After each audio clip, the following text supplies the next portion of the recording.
Good morning to you. This is about the fifth attempt at starting this video this morning. I think my head is just a little bit foggy and a little bit fuzzy from the long day yesterday, going to bed super late and not having a lot of sleep last night. Anyway, I am up kind of bright and breezy, and we're going to head over now to Nick James and the Seriously Fun business team for an entire day of masterminding with a group of truly ambitious business owners that are all doing six figures and above and who are looking to seriously grow their businesses this year.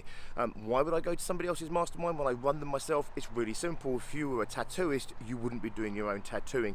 If you were a dentist, it wouldn't be wise to give yourself a filling. So what do? You get outside your business, you get fresh perspective, you get a mentor, you get people who can coach you and inspire you outside of your own business. I love what we do at Success Groups. Our masterminds are absolutely superb, but it'd be massively remiss of me to not step outside of that, see what's going on in the greater world around me, and also to be surrounded by people who are 100% there to support me, as opposed to me obviously facilitating and supporting other people. It's an important lesson actually. If you're a coach or a mentor or something, you probably do need to have your own coaches and mentors in place just to do a sanity check, if nothing else. But also, you know, if you're a monsieur, it's nice to get a massage every now and again. Okay, I'll check in with you later. Have an awesome day. Hope you're successful doing whatever it is that you're doing today, and I'll check in just a little bit.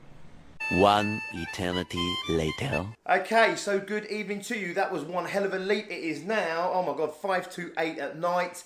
I have not been present with you all day today because we've been so completely and utterly embedded in my business, masterminding with other people's businesses, and of course networking and building those valuable relationships that you have to in business. So I apologize, there's a huge leap from when I said, you know, good morning to you to now saying good night to you. However, here's something I want you to think about today that really came out of our sessions today, and that is modeling. Okay, so I always say this: once your mindset's in the right place, once your attitude's in the right place, once you've got this in the right place, your success is really down to your model. Okay, so once you've got your headspace right, you're thinking right, you're executing right, you're taking action, you're setting goals and everything else. However, if your model sucks, you're never going to make any money. You can never be successful. So you have to make sure you've got a great model. Now, if you've got a great model and a terrible headspace, of course, you're still going to make any money. That's why we always say it's always got to be mindset and attitude first. However, when you start going through the gears in your business, and of course, today I'm networking and masterminding with businesses that are doing hundreds and multiple hundreds of thousands, many of which are heading well onto the million mark, then of course the model becomes increasingly important. You need to make sure that the model can sustain and take you where it is that you want to go. So you need to make sure that the model you have is the model that can take you to the end game that you want to take your business. You see, if you do your model and you do all the maths in your model and you max your model out, and you know that your model completely maxes out. So when I say your model, for example, it might be, you know, you can do so many hours of client work per day and you've got to do extra work in the evening and stuff like that in terms of your accounts. You say, wait, where does my model max out? Where can I take it no further? That gives you a definitive number in your business. That's the most you can ever earn in your business, even if you're the most successful at your current model, your current business, as you possibly can be. If that number doesn't get you where you want to ultimately get to, you're gonna need to upgrade your model. Now, you might not have to upgrade it instantly, like right away. The bigger the business is, the longer the game you're playing, the longer the term the strategy can be and maybe even needs to be. So you can start thinking about the next 12 months or 18 months or 24 months. And the people I was working with today, a lot of them, yeah, they've got their short-term problems, they've got their short-term aims and objectives, but actually a lot of them, myself included, we're really talking about what we're going to be doing over the next 6, 12 and even 18 or so months. The reason being, as you start to transition your business or bring in new models or transition your model, the quicker you do it, the more rapidly you do it, the more destabilizing it is for you, for your staff members, for your clients, etc. So actually, when you know, for example, that your model right now takes you, say, to, let's say, £100,000, right? Takes you £100,000, but what you really want to do is you want to have like a £250,000 business, but you're currently doing like 30,000. You don't really need to worry just yet that your model's going to max out at £100,000. The chances are that's going to take you a little while to achieve.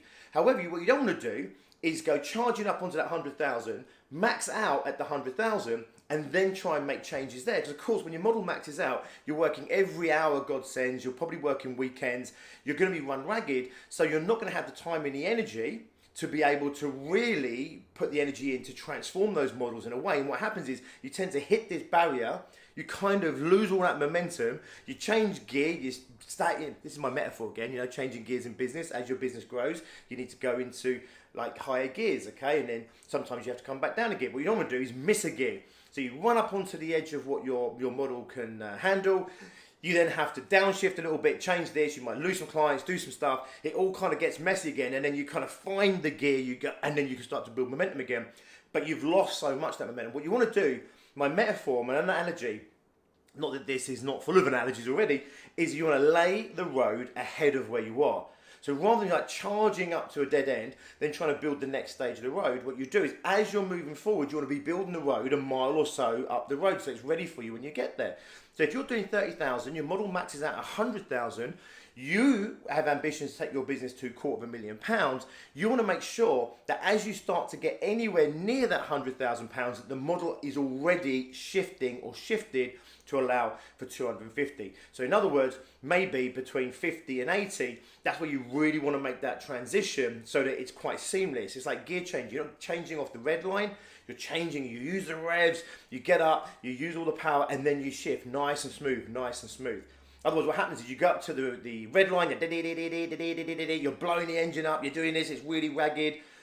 Crazy times. So what you think about, right? If you put all those analogies together, okay, what we're really talking about here is in your business, make sure that the scope of your current model can handle where it is that you want to ultimately get to.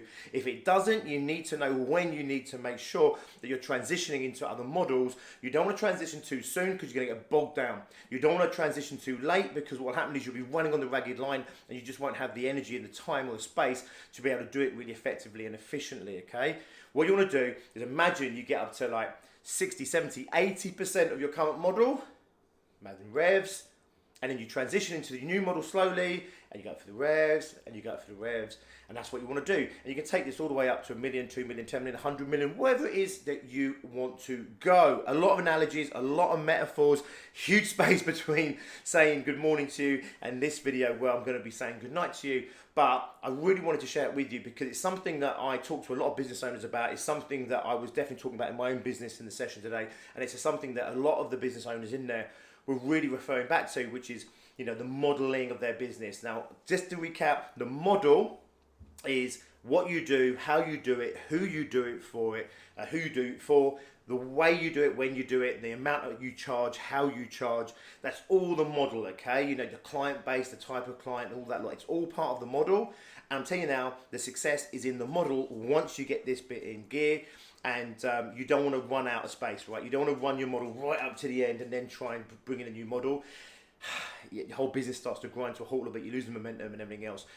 Lay the track ahead of you, right? So as you're coming up 50, 60, 70,000, make sure your model now takes you well beyond 100,000. As you start hitting the 100, 150, make sure your 250 model's in place. If you want to take it to 1 million, you need to make sure that your 250 model, you start to transition out. Maybe it's 150, maybe it's 200. Does this make sense? That's what you want to do. Don't run your model right up to the end because you're going to fry yourself, you're going to fry your brain, you're going to fry your business. You're probably going to fry everyone on your staff and everyone working with you. Anyway, that's my big old one, a big old video to end today, a big old gap in the middle, but that really summarizes my thinking coming out of today and hanging out with these super ambitious businesses, most of which, or many of which, are multiples of hundreds, heading for that million mark, and with big ambitions.